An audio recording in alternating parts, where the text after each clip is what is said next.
read my comics and listen to my comics, seeing folks that look like me, whose powers are astronomical. So welcome back, fellow knowledge seekers. It's My Comics busting through your speakers. I'm your host, Frankie J, and I'm here with my lovely co-host, Priscilla Franks today. Say hi, say something. I don't know. Introduce yourself. Let them know who you are. How are you? And of course, y'all know Midnight Assassin. He late as usual, and of course, Priscilla gonna call him on it because she already called him on it. You know, VP time. We on time today. So with this show, we got a lot of stuff to unpack in 60 minutes, right? We're gonna talk about Batman, we're gonna talk about Bel-Air, we got a lot of news that's coming out, and a lot of good points that's gonna come out tonight. But first, we want to get into the Bel-Air because I was having a conversation with Priscilla, and she has some unique views on Bel-Air and some of the things. I guess one of them that I wanted to get into it with you about is Lisa. What's your thoughts on Lisa? Or where do you want to start from? I mean, well, we could start there. I mean, people are gonna hate me for it, but I mean, I don't care. Let's keep it real. Let's call a thing a thing. I think the actress is doing a great job as far as, you know, the way that she's portraying the character. However, I don't know whether it's styling, I don't know whether it's wardrobe or whatever, but I just don't think she's all of that. And I know people may say, well, why are you, judging and stuff like that? It's not about judging. Everybody's not meant to be a size zero. I get that. But according to what we know that the average, I wouldn't say the average, but most men tend to go for is not that tight. I mean, I wouldn't say that she needs to have anything, how can I say it? It has nothing to do with her skin color at all, because I'm a dark-skinned female. That's not it at all. I mean, she's lighter than me, but I feel that she's not necessarily either physically fit or either she's disproportionate. And generally speaking, when guys are fighting over a girl, it's normally the dream girl. She's basic looking at best. I mean, like, for example, Ashley, she's a looker, Hillary, that's a looker, but that girl is very basic. They don't really do too much to kind of make her look like somebody you would be fighting over. She's like the home girl you play basketball with, the hoop with, not somebody you want to kiss. So I don't know if it's either her energy or if it's her shape, but to me, she's giving very much homeboy instead of girl that that I want to fight my cousin for. To me, I just can't see two dudes fighting over her. She's very basic in looks. I thought she was heavy set, but upon looking certain videos, like when she was on at the skating rink, she looked really, chunky. I mean, she was bigger than Viv. And again, I'm not a sizist, but I'm just saying at that young of an age, and what guys typically go for at that age range, they're looking for the Instagram types or the model types. She's just not giving model. She's giving very much so, there's nobody left at the prom, and this is the last girl that I can dance with. I mean, she's not ugly, but she's not cute either. She's okay. Well, all right. Well. So with that being said, so you don't think like in Cali and Bel-Air, this could be actually that would never happen. That would never happen. First of all, I'm being real. I lived in California for I would say in about 2.5, 3 years. And in my experience, especially men of color, they rarely date within a race if we're gonna be real. In Cali, they go for the whites, they go for the Caucasians, they go for Asian, they go for anything but black. So if they do go for black, you have to be creme de la creme. You have to be the baddest of bad in California, because what's crammed down their throat media-wise is white is right, Hispanic, Asian, you want a baddie, you want an exotic. So if you get a black girl, she has to be like a 10. She got to be a 5-star chick. I know that's not what people say anymore, but you're trying to tell me they're in Hollywood or they're in LA around all these celebrities, and they're going to go for a girl that looked like she just rolled out of bed and got out. I mean, it's nothing wrong with braids, locks, nothing like that. So I'm not coming for it, but it's not even, it looks like she does her own hair. And I know she's not supposed to be rich, but her dad is what I think he's the captain or whatever. Right. The police chief. She could afford to get her hair done. It looks like she does her hair at home, and she's not in shape. Usually out there, it is very much so a vegan community out in California. It's very much so health conscious. People go hiking, people go to running on the beach, and the lifestyle portrayed in Bel-Air is the very much so plastic surgery, fake looking, and if you're not fake, naturally beautiful, but they want these little Barbies, and that's not what daddy is saying. Hey, this is what I want you to bring home, or what you would want to brag to your homies, that this is the girl I'm taking. Nobody is looking at her and saying, oh my God, I can't wait to take Lisa to prom. She's not a baddie. And I know that sounds silly, but let's be real.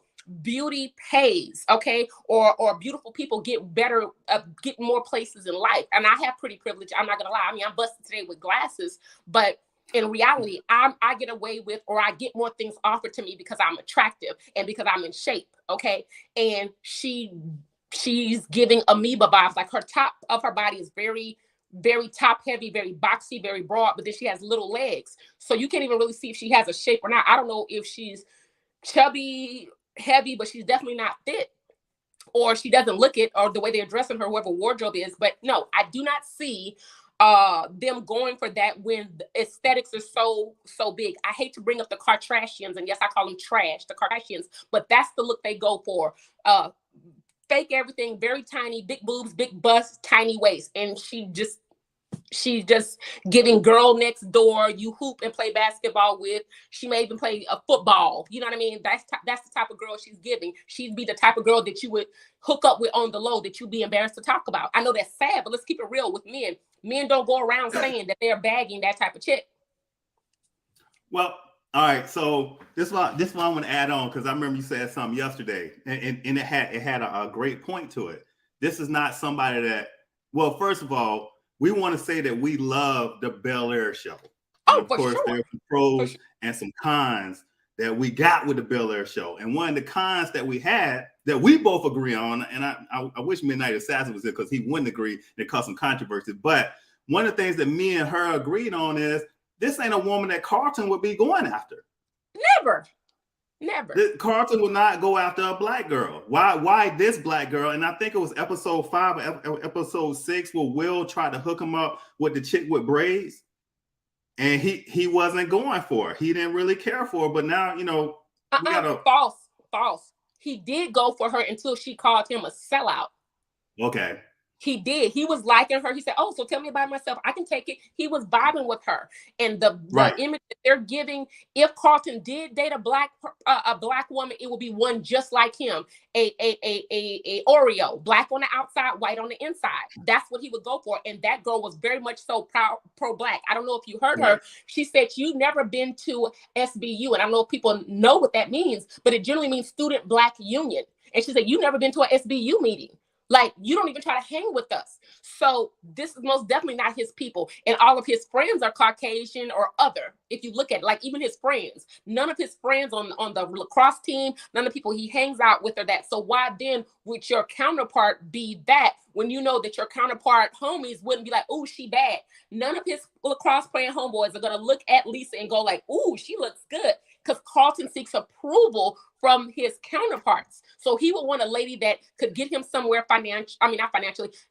socially, who he could socially climb with. And Lisa is not someone he could take to a gala. Lisa is not someone that he would want to take to a Princeton dinner or a fundraiser. That would never happen. Now, if he got him a black woman that was very well spoken, not to say that she's not spoken, she is, but they had to look along with the speak. I mean, with the vocabulary, then yeah. But Lisa gives very much so around the way girl, middle class, regular girl, not that great looking, not ugly either. She's nothing to write home about. So I'm never going to disparage the lady and say that she's ugly. She's not ugly. She's average. And I'm saying when you're trying to make a name for yourself, or if you're trying to get somewhere in life, you go for somebody either that's very, very attractive or somebody that can take you somewhere else socioeconomically. And he's already at the top tier. His dad earns 7 figures a year. So he doesn't need somebody for money. He needs that arm candy. So when he goes in front of people and he goes to college or he goes to whatever, he's looking for what it seems like is a partner or marriage. He seems like the type that would marry young. He's looking for the one. And that's not somebody that's going to take him anywhere in life.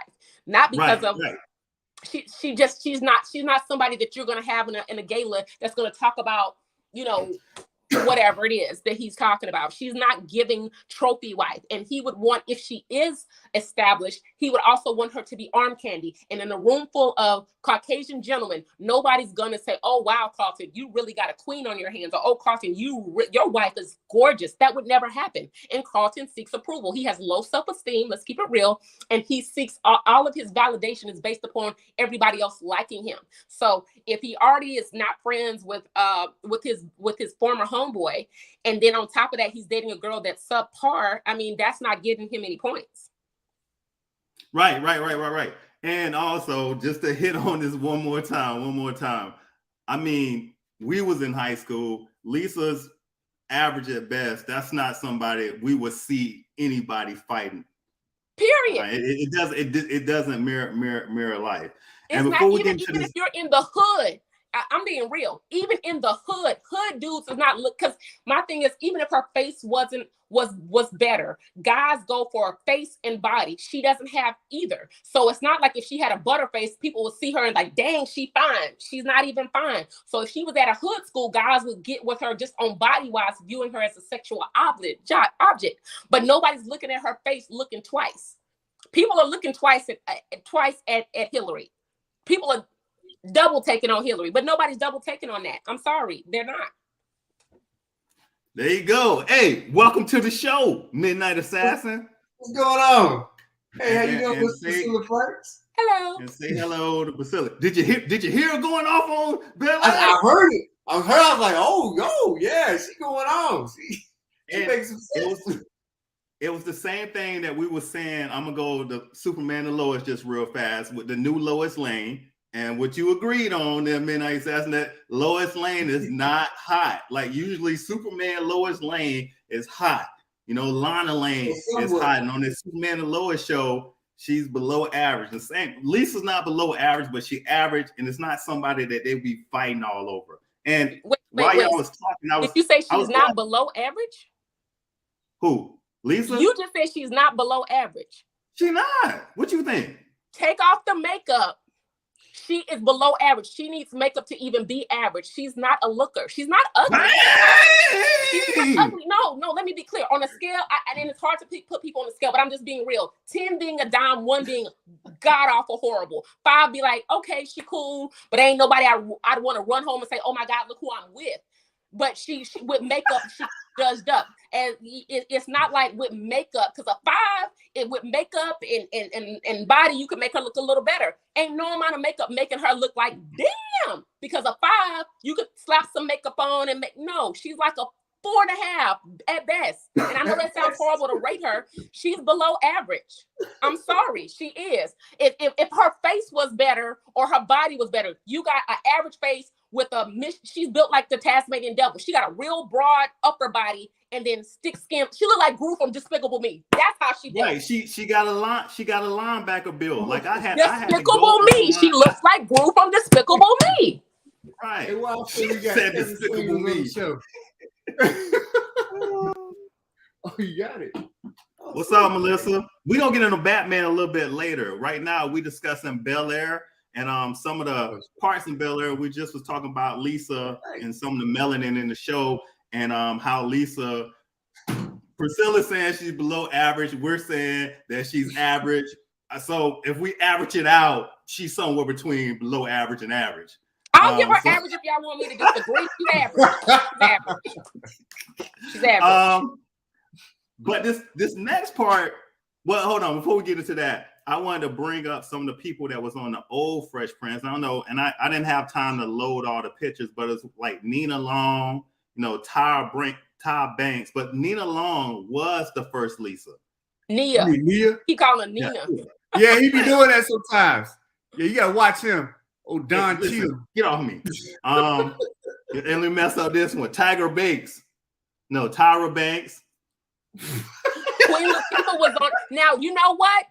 Lisa reminds me of the Queen Latifah character. The homie you don't want to sleep with. Boom. Right. No, Queen Latifah when she was on the original Fresh Prince. Remember, I see you like a homie. Okay. That's the vibe I'm getting. You cool, you're fun, but I don't want to smash.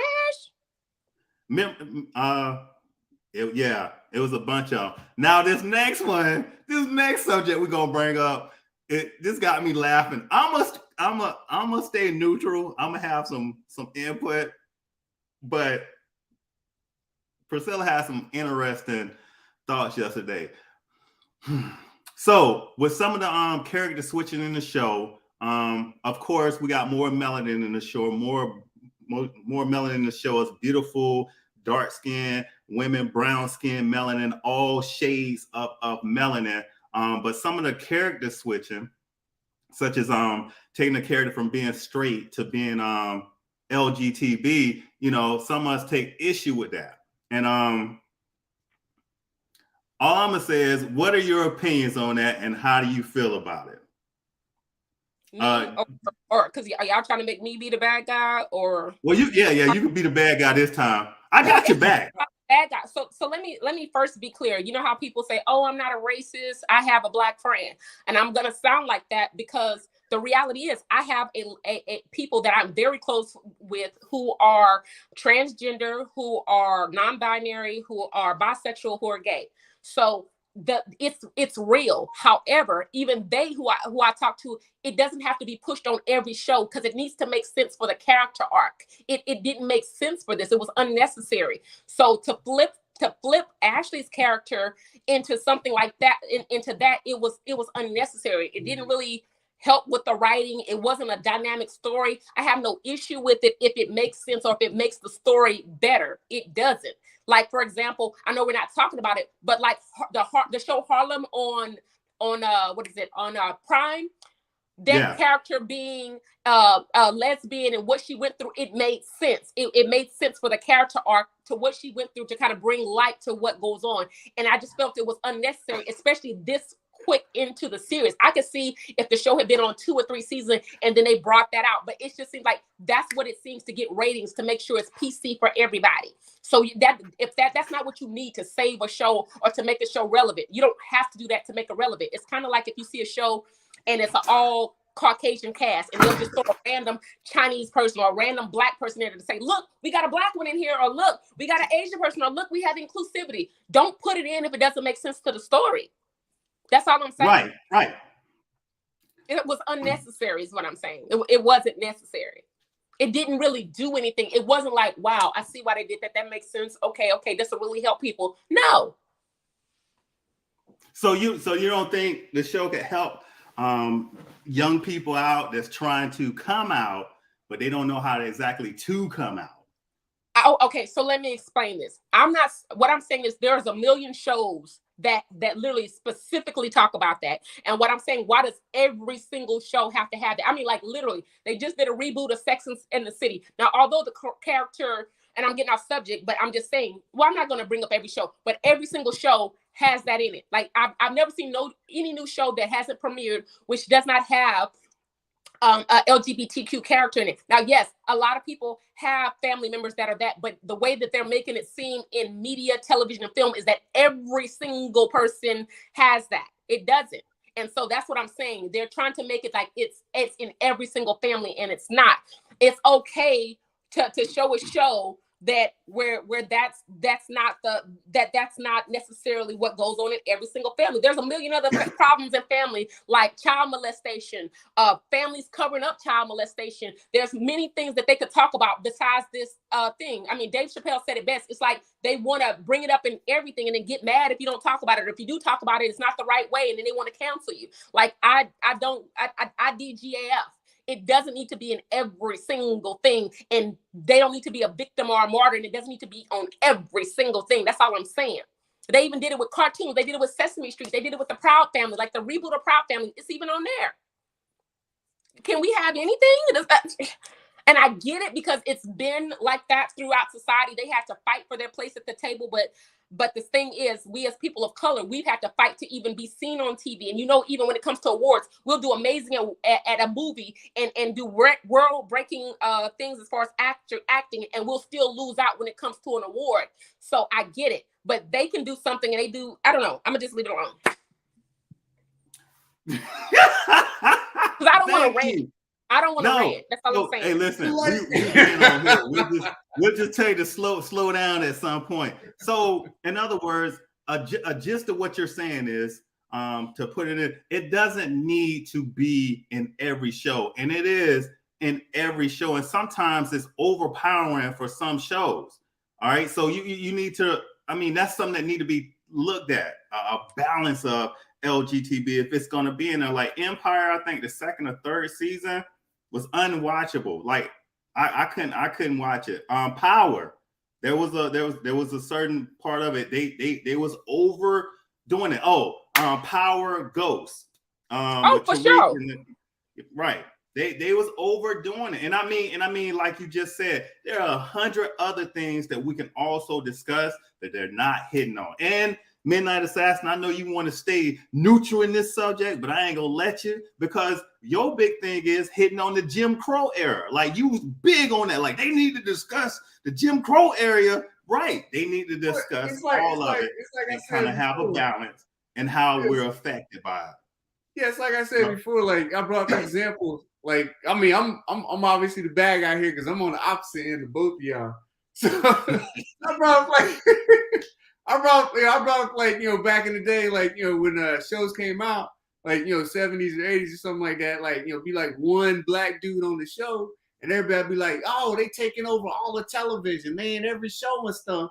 And so it's like, you know, we got LGBT, they're coming out with their rights and stuff, and it's like, you know, they're popping up in a majority of the shows, and now we feel like, because like we're seeing every show in our scope, you know, our small scope, like we feel like it's every single show.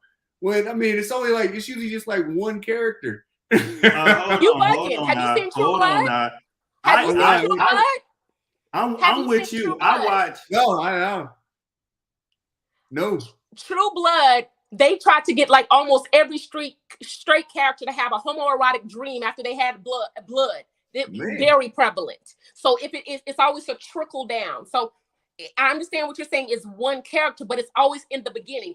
Like I said, if it comes in later in the show, and I even said that, if it came in later in the show, like it was 2 years, like it was season 2, why does it have to be within the first season? This is what we're going to talk about, season 1, because it's to get the viewership, to get the viewers, because that they're trying to get the numbers, and they think that that's necessary. But without that Ashley archetype in the show would have did good. That them adding that did not add to their numbers. Nobody said, "Oh my God, I'm watching this because Ashley is lesbian." Nobody watched it for that. Everybody's watching it for Jeffrey and Hillary and Will. Not Will. I feel like representation is important to children, and it's a large part of the population. Being LGBT, especially children coming up. I feel like that's a big reason why they do want to bring a small portion to a lot of shows out there.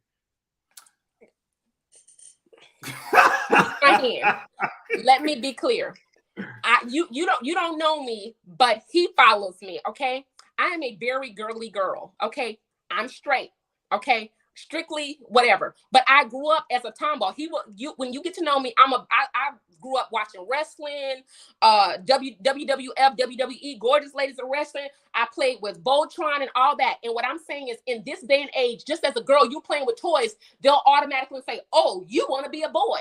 You don't know what you want at that particular age. And to me, in my mind, and I'm not saying all people, but I'm saying in my mind, the way that things are now, I would have been pegged up, "Oh, you're in the wrong body. You want to be a boy." Then I would have been put on hormones, and then it had my sex changed or whatever because they think I want to be a boy. No, the boy toys are cooler. I like He-Man, Masters of the Universe. I like Voltron, but I don't like girls. So she said Voltron and Masters of the Universe. All that.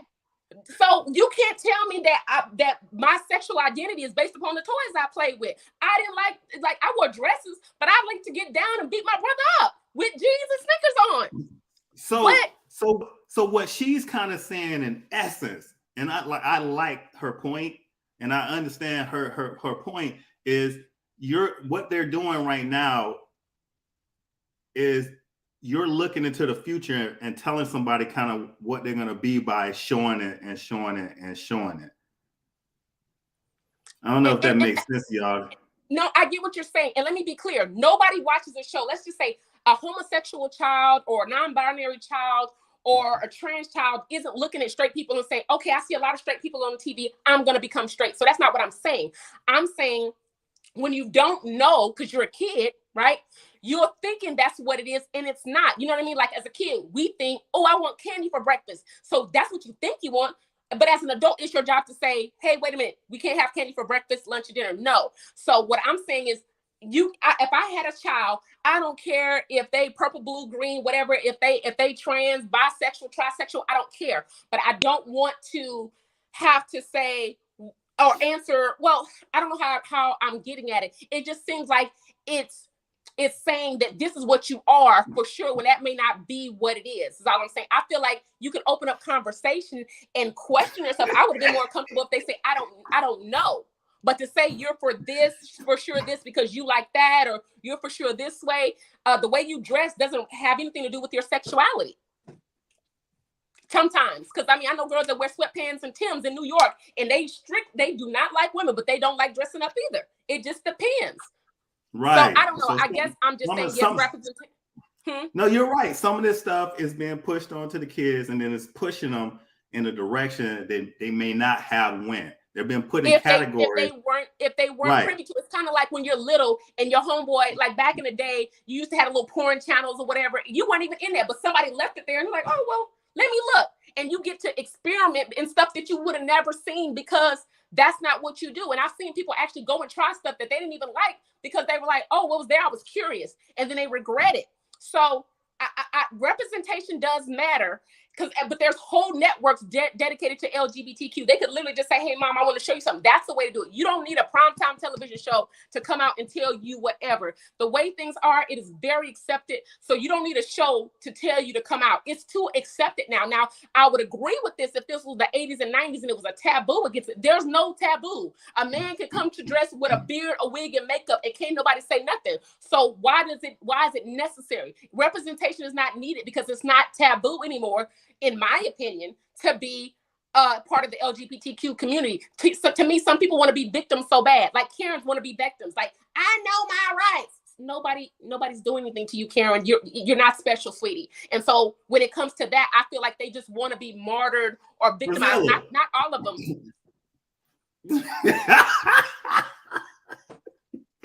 All right, so check this out. We are definitely gonna come back to this subject in the future. All right, we got to move on right now. You want to stay, Priscilla? We want you to stay because me and him about to go at it with this Batman thing and back and forth from the chorus. She says she's gonna be on the show in the future, and you've got a lot of great feedback here. So definitely. So let's go ahead and move on with the show, and we're gonna go to a commercial. Oh, hold on, I got to put something up, because I don't want to forget to put it up. Hold on. Stupid. But those are the facts. Every new sitcom. Where's the lie? You want it to be successful? All right, so let's go to commercial. Dang, I got to take 3 of us off the screen now. Be right back.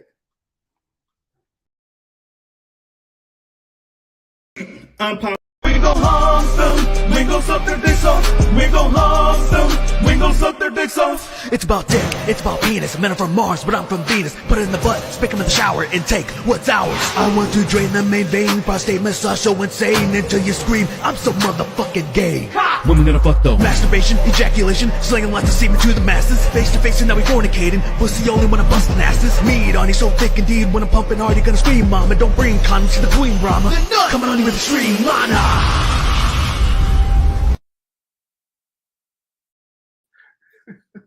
Yeah, for this conversation.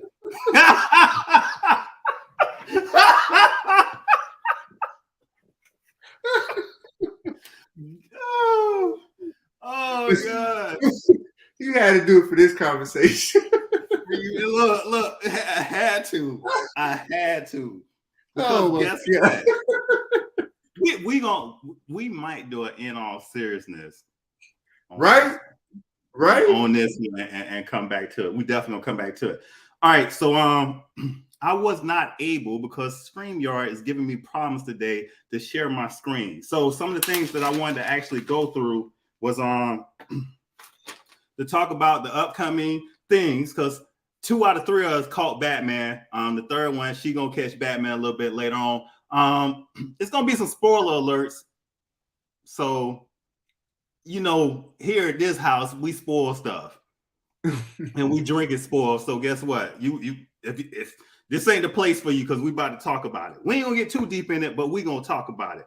All right, but first, let's get into I would like to say the news. The news. Be right back. About to rack up a body count like my name was Wolverine. Blasting concussive force my Cyclops. All right, so with the Batman, right, for it being such a great success based on the numbers, they decided to do spinoffs. And they've already confirmed 2 spinoffs from it. The first spinoff is the Penguin. All right, and that's who plays the Penguin? Colin. Colin. Yeah, it's Colin Farrell. Yeah, Colin Farrell. He plays the Penguin. He does a good job. And he was in the movie. I couldn't even tell it was him. Right. And then the other spinoff to the Batman was going to be Arkham Asylum. Ooh. So what's that? Nurse Ratched? What's another? It's in my head like doom. Hugo Strange. Huh? Hugo Strange, Harley Quinn. Right. Well, no, it ain't. Yeah.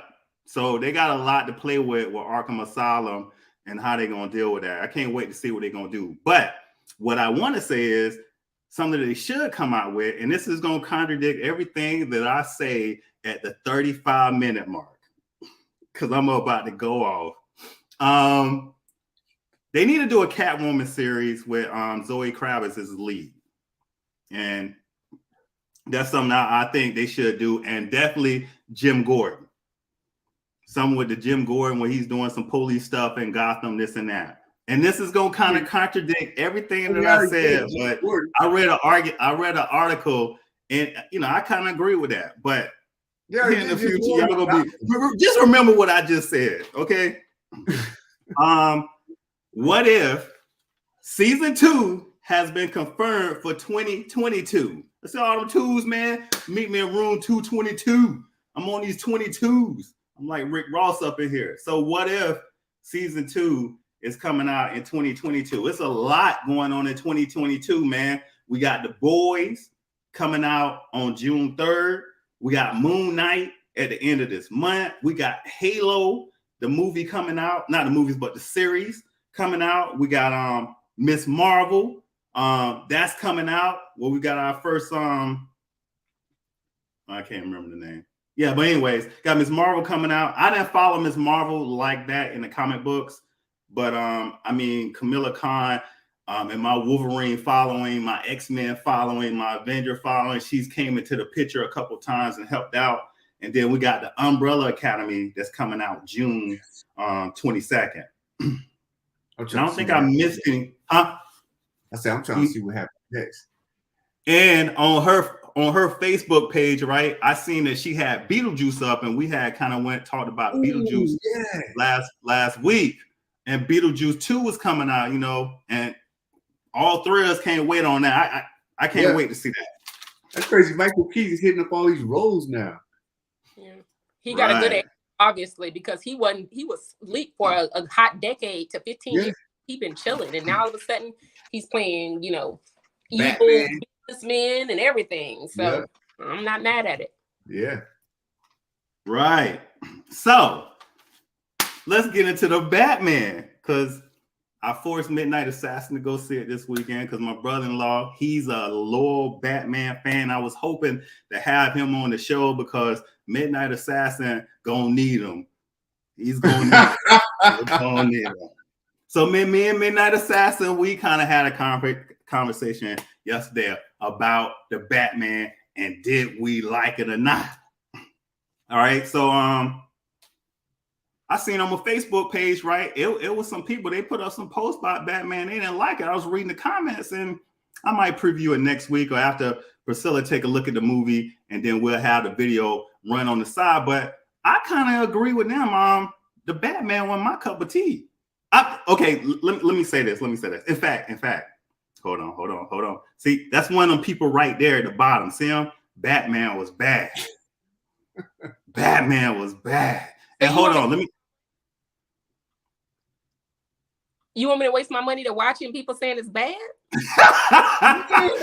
Hold on. Watch this. I'm the only bad guy today, bro. I'm like, watch this. And here's my reason why Batman was bad. We'll be right back. Hold on. Unpopular opinion. The Batman sucks. And I'm going to tell you why it sucks. It didn't, well, first of all, it was too long. That was number one. The execution was nice, but the Batman, and Batman sucks because of men's ego. We're going to make you like Batman. So we're going to give you a Batman and Catwoman every decade until you love it. And let's count it down. You have Batman and Catwoman with Michael Keaton, Batman and Catwoman with Christian Bale, Batman and Catwoman right now with Robert Pattinson. And don't forget about the Batman and Catwoman on the show with Adam West. Come on now, DC, give us something else. There are hundreds. I mean, I'm stuffed with Batman. I can't swallow no more of Batman. Come on now, give us something else. Y'all got other characters out there. The Robert Pattinson Batman movie was not a bad movie, but the fact that y'all just keep beating us and feeding us with Batman is I ain't got nothing to say. They give us more Batman than they do Superman, and we like Superman better than Batman. Look, we got Batman animated seasons that come out 2-3 times a year. I mean, animated shows that come out, and then you hit us with the movies of Batman. And before I came on the show, like I was like, I'll kind of give it some good points. My good points for Batman, and then I'm gonna go into all terrible after this. My good points for Batman was the execution of the movie was nice. All right, I like Robert Pattinson's take on it. I like the fact that the Batman was not perfect. He did not disappear. He made mistakes. He felt like he was a regular man. Like Priscilla, we can go be Batman right here, right now. That's how this Batman played out. He was not in the dark on anything. I mean, he walked through the police station. They was looking at him crazy. He was called to every scene by Commissioner Gordon to examine stuff. I mean, he was in high regards, but then on the other side, Muggs hated him. And in the police station, there was a fight scene with Batman. And guess what? If all of them would have jumped in, Batman would have got whooped. There's a couple times on the movie where Batman made me feel like I could feel me being Batman because he got knocked out. And then they had to carry Batman out. Like you never in no movies get Batman carried out of nowhere unless it's by Superman, Wonder Woman, or somebody where they say, well, humans, regular everyday cops or whatever, was taking Batman and pulling him out. We didn't see a whole lot of Batman's alter ego. That was nice. But then on the flip side, the cinematography for Batman was nice. The music, the dun, and then when they flipped Penguin over and he got out the car and the scene where he was walking towards him slow and Penguin was like that. They had some great scenes in there, but to me, it was just a remake of the past 3 Batmans. And when I say this, right? Oh, the other good thing about it was Warner Brothers right now, they're making a point with their bad guys. Because right now, I'm gonna be honest with y'all, I don't know if I'm bad or good.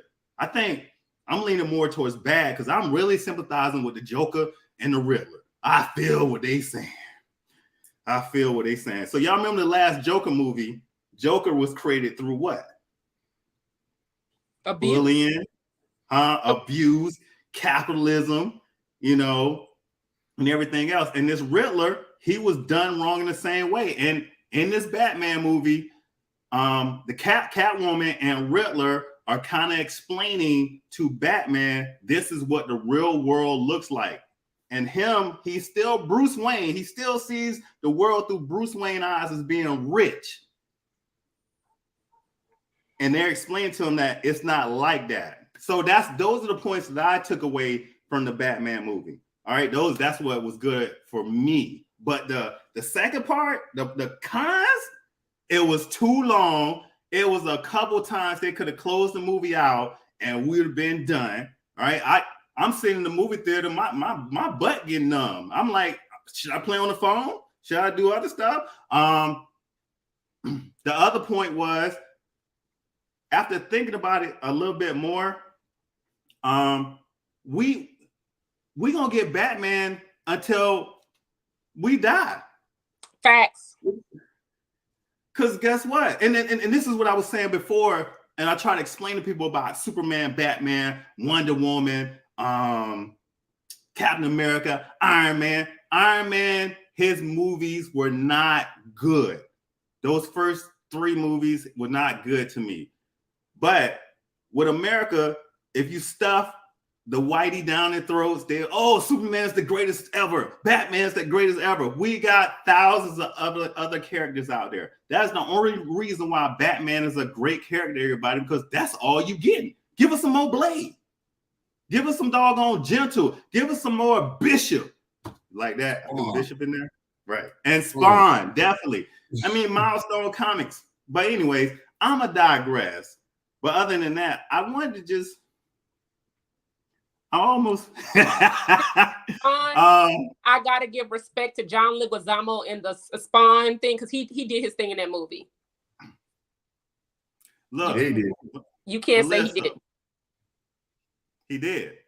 So again, the Riddler played his role. The Penguin, they played their role. Even Robert Pattinson as Batman played his role. They made him menacing, like he's a guy that's dressing up and that kind of stuff. But again, Batman to me, and y'all will hear me say this 1,000 times, along with Spider-Man, along with Superman, they burnt out. I don't care to go see another Batman movie or another Spider-Man movie or another Superman movie. Now, I love The Man of Steel. I love that movie with all my heart, but we don't need no more Superman movies. We need them doing Justice League movies. We need them doing other teams. They need to be doing team ups where we have a Wonder Woman movie or a Green Lantern movie, and he need to call in Superman to help him out or something like that. We need to be and not the white Green Lantern, the black Green Lantern. All right, yeah, I said it. Wonder Woman 2 was whack. Yes, it was. But Melissa, we agree with you. All right, Daddy Warbucks. Talking about almost got Baxter asked Frank how he almost got whooped up at the theater. What? So we go to the theater about 11 o'clock on Sunday. Okay, so outside you on the little computer screens, whatever they call, and you get to pick your seats. All right, so we picked our seats. When we get in there, right, somebody's sitting in our seats. So my group of 5 or 6 people said, "Oh, we just moved to the front, the seat in front of them." Me, I couldn't let it go because the only thing in my head was Cedric the Entertainer. Was like, I wish we would be in our seats. You know, it's like, I'm like, we would be in our seats, right? So I turned around to the guy and I said, "Hey, man, I just want to let you know that you're in our seats." And so he responded smartly by saying, "You know, ain't that many people in the theater," and it wasn't, and that's why we moved to the next one. You know, at that time, I had to make a conscious decision on if I wanted to pursue this or shut down. I just said, okay, and then I sat down, and then that was it. You better than me. You better than I don't give a damn. I don't give a hot skip. If it was 4 people in it, this is my seat. You're gonna have to move. See? Period. See, and that's what I'm saying. That at it's those gonna be times, moving. Right. So at those times we had to make decisions on what we want to do. I chose to take the peaceful route, but I wanted to go to Ced the Entertainer route so bad. I'm going the route. I'm going the end moment. I'll take the peaceful route. I'll just be like, make that big a deal. It's a movie theater. And Nick Greer, again, I respect what they're doing, the different takes of Batman, but at this point they should have done Detective. Is it my turn to talk about? Oh yeah, it's your turn. Go ahead. Oh, okay. Oh, well, like, you know, pretty much everything you said that was bad with. We don't want to hear what you got to say about Batman. We do this from time to time, Priscilla. We mess with each other. And I was okay, like, go ahead, dog. Jesus can't. Oh, what? You cut me out. What happened? You just cut me out. Guess he would rather mop the floor, mop the ocean with the mop than listen to you, I guess. I was trying to say something profound. I got cut out. Hey, hold on. Before you go, you know we're at the 45-minute mark, so we got to go to cosplay of the day. All right, so we'll be right back. Frankie J watching my comics, L to the P breaking down my comics with Midnight Assassin and David Wesley. My comics get stamped. Introducing this week's winner.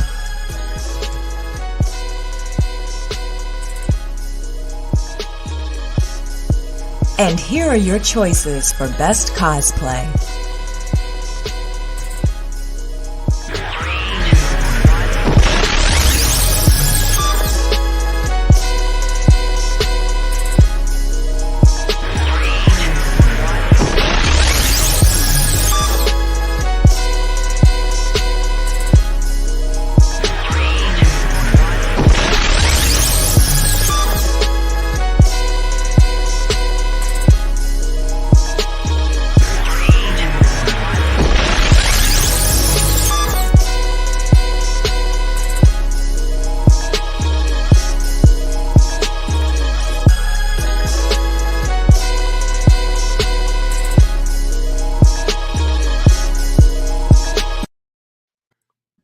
Nubia and Raven were fire.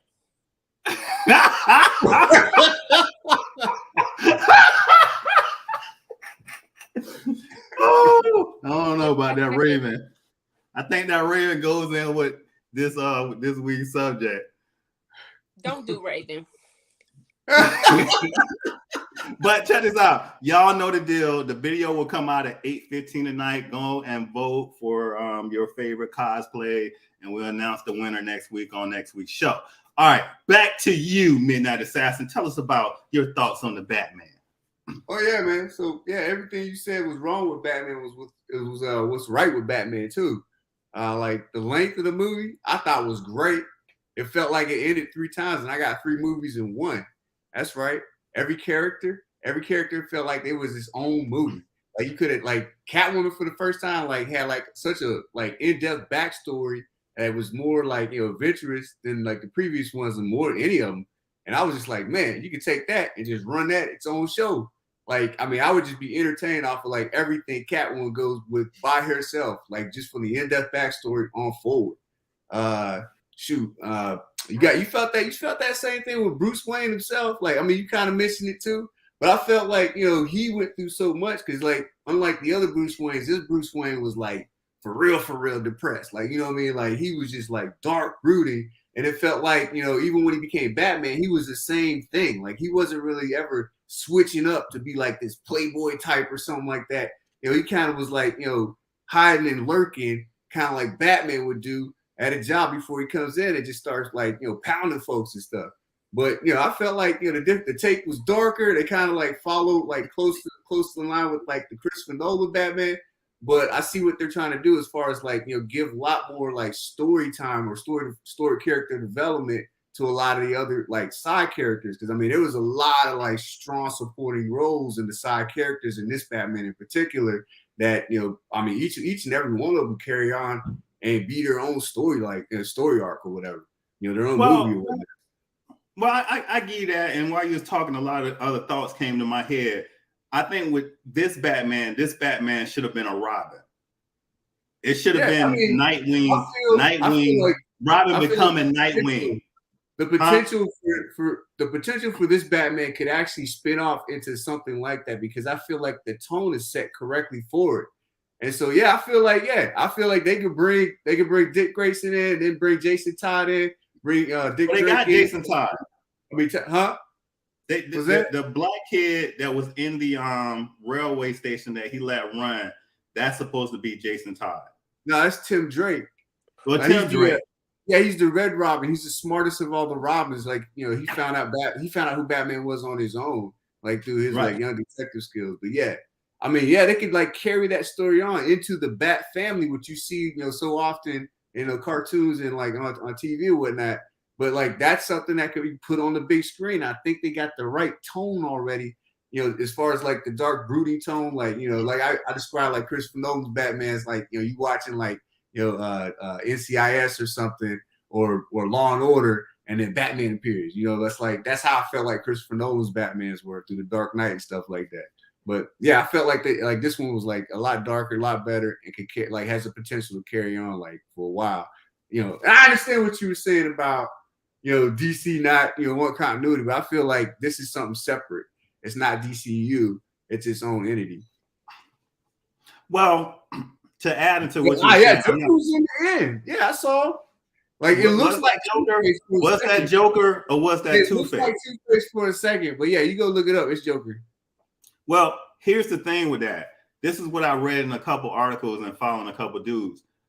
None of these movies that DC is coming out with will be in continuity with the current Justice League. All their stuff will run separate. So the Joker movie is a separate movie. The Batman movie is a separate movie. I think Flash. No, because we got Peacemaker. Flash. Peacemaker is separate. Superman and Lois is separate. Like Suicide Squad's its own thing. Right. Man. Suicide Squad is his own thing. And then we got this later on this year, we got the Flashpoint coming out, and then we got Black Adam. Michael Keaton. So those are running totally on their own. Yeah. Wait, Flashpoint? It's not aligned with Justice League? They're not connected yet? Yeah, those are, but Black Adam and Flashpoint are not. Wait, so Flash is not going to be connected in a movie to Black Adam. With Black Adam will? I mean, and we don't even know if Shazam gonna be. Oh yeah, he's never met up with. Oh wait, he did have Superman. He did have Henry Cavill show up. Yeah. No, they had Henry Cavill's neck down show up. That's like Peacemaker though. They had the Justice League show up in the shadows. And that was good continuity. So y'all know we stand that on the Batman. I mean, again, the execution of the movie was good. The cinematography was good. I think that Robert Pattinson played a great Batman. Great. Zoe Kravitz was a great Catwoman. The Penguin, the Riddler. Oh, I got a question. Was the Riddler right or wrong? I want to hear from the people in the comics. I mean, what was your thoughts, Midnight Assassin? Was the Riddler right or wrong? Shoot, I ain't gonna lie, man. He had some points. But as far as like the way he went about doing stuff, that was kind of that was really messed up. But yeah, he was like, I mean, it's kind of like Priscilla brought up, like we make movies about like, you know, like people that, you know, hide things, hide the truth and stuff like that. And like he's one of those people that's like fed up with people hiding stuff. You're not talking about the corruption. You're not talking about how deep it goes. You're not talking about parties involved, parties that, you know, seem benevolent but are not. It's just like boom. He made a decision to get the truth out that way. Right, because the system was letting them get away with murder. The system was letting them survive. The system was letting them strive. But here, boom, you got somebody stepping in to take the law into their own hands. And the only problem between Batman and the Riddler was killing. If the Riddler did not kill, him and Batman would have been on the same side. That's my take. Yeah, I feel like that too. I mean, yeah, Rain was this two rain. Yeah. I mean, don't agree with murder, but definitely emphasize. I don't condone murder. No, I don't agree with that in no way. But I'm just If DC was smart, they would build up a Crisis on Infinite Earth, and he shouldn't have killed. A lot of y'all feel like he shouldn't kill, but guess what? Let me tell you what killed more Americans per year than anything, more than COVID, more than crack, more than food, obesity, heart problems kill, and nobody is saying nothing about it. Am I correct, Priscilla? It's true. It's true. You know how I am about fitness. You don't want me to talk about it because I'll let me not. As a former nutritionist and a personal trainer, I'm not saying nothing because they not supposed to come for me, because if they come for me, I'm gonna just leave it alone. Listen, on this channel, you're gonna find out a lot of people kind of agree with the thought process. But man, you know, there's a lot more out there killing than a gorilla. I mean, like the police. Oh yeah. I mean, that's another one. But I mean, how many of the gorilla actually take out in the movie versus all the obese people that was there out of shape? Or better yet, the club that they was in with all the drugs and stuff, and the people that was going missing for just hearing about what the mob bosses was talking about. I mean, that's why Catwoman was in the show, like her friend came up missing. Yep. I mean, Commissioner Gordon couldn't trust anybody in his own police force. Like, everybody was paid off or corrupt in some way.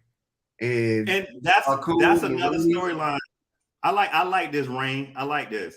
They were both out here fighting crimes in their own ways. And that's one of the storylines. I think, well, they did Batman versus Superman, but they didn't hit on it as well as they should have. It should have went a little bit deeper. I mean, even Wonder Woman goes back and forth with Superman the way he does stuff, because Wonder Woman sometimes is more in line with Batman in the thought process, believe it or not, of how to fight crime. But a lot of times what people have pointed out, and Peacemaker pointed out the best. Yes, he did. Go ahead and say it, dog. Batman I can't use all the language he said, but yeah, basically, if you would have done your job. Yeah, I mean, Batman would have killed the Joker instead of just like, you know, I mean, multiple times this dude gets out and commits murders. Like, how many murders could Batman have prevented just by like? If you could have just done. It's like, you know, hey, you know, he's making a good point, especially a dude who's already a murderer and just like locks the same dude back up, and then you know he's going to escape. Like, you the world's greatest detective, so you know what he's going to do, and you just caused like, you know, 20 people to die because you know that. It's like, who's the real crazy person? Yo, Rain, after we get done with Rain, we're gonna get ready to close out the show. But Riddler was going after Bruce, so I don't think they would have been on good terms. Knowing Riddler dislikes privileged beings, you see what he said about Bruce during one scene. Well, again, he didn't know Bruce was Batman. Fact. And that was, and I mean, even at the end, when Batman, he was like scared, like, you know who I am, you know who I am. And then he realized, he looked at Commissioner Gordon, he was like, you're a good cop. Because he knew it was over. He knew it. And he goes up there, and then he's like, Bruce Wayne, we've got to get Bruce Wayne. He's like, wait a minute. He doesn't know I'm Bruce Wayne. Right. So if he'd have knew it was Bruce Wayne, that just had me shook. Huh? I don't know. I don't know. But again, the Batman, I will not watch that again. That's what I would say. Batman, I'm not gonna watch again. Loki, I'll watch again. Captain America Winter Soldier, I'll watch again. I'll watch Batman again. Look, Priscilla, the Golden Child, I'll watch again. Oh, that's the Batman. Don't play with me in the Golden Child. Give me the knife. I want the knife. You want to give me the knife. Right. I mean, even what's the show? Ninja. Oh, hold on. I didn't have it. Ninja Scroll. I was gonna say like this. I would watch this again and again. That's why I got it. But the Batman is not. Yeah, I'll watch Batman again. I know you would. Can you cut yourself out? You know what, dog? Hold on. I need talk. I'm pulling up on you, nigga. Put some respect on my name. You already know what it is. Put some respect on my name. It's Put some respect on my name. Indiana. Put some respect on my name. Cause Priscilla ain't here to play it one more time. Talk. I'm pulling up on you, nigga. Put some respect on my name. You already know what it Put some is. respect on my name. It's Put some respect on Indiana. my name. Put some respect on my name. See this right here? Whole time. See this right here? You need to put some respect on my name, and you ain't worthy to hold the hammer. Lord. Who's the master? I am. Catch bullets with his teeth. All right, so we're gonna get ready to close this thing out. Priscilla, do you have any closing comments? I want to say thank you for coming on the show. We look forward to having you in the future. All right, you're a breath of fresh air. Do you have anything you want to say before you go? Thank you for having me. And my little opinionated views. I know it's not the, what's correct, but it's me. All right, and Midnight Assassin, you know the drill. You cut me out, man. I know what you're gonna do. I'm not. Hey, I just want to thank everybody for showing up in the comments, being engaged.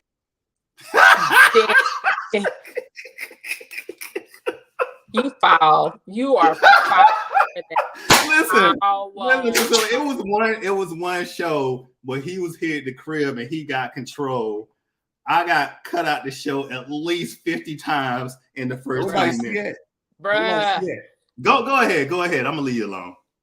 You gonna leave me alone? You'll cut me out again. But anyway, thanks everybody. Being engaged in the comments. Thank you, Priscilla, for showing up. Dressed in all black like T'Challa. If you want static, I'm like sinking Dr. Voodoo, combining genetic magic.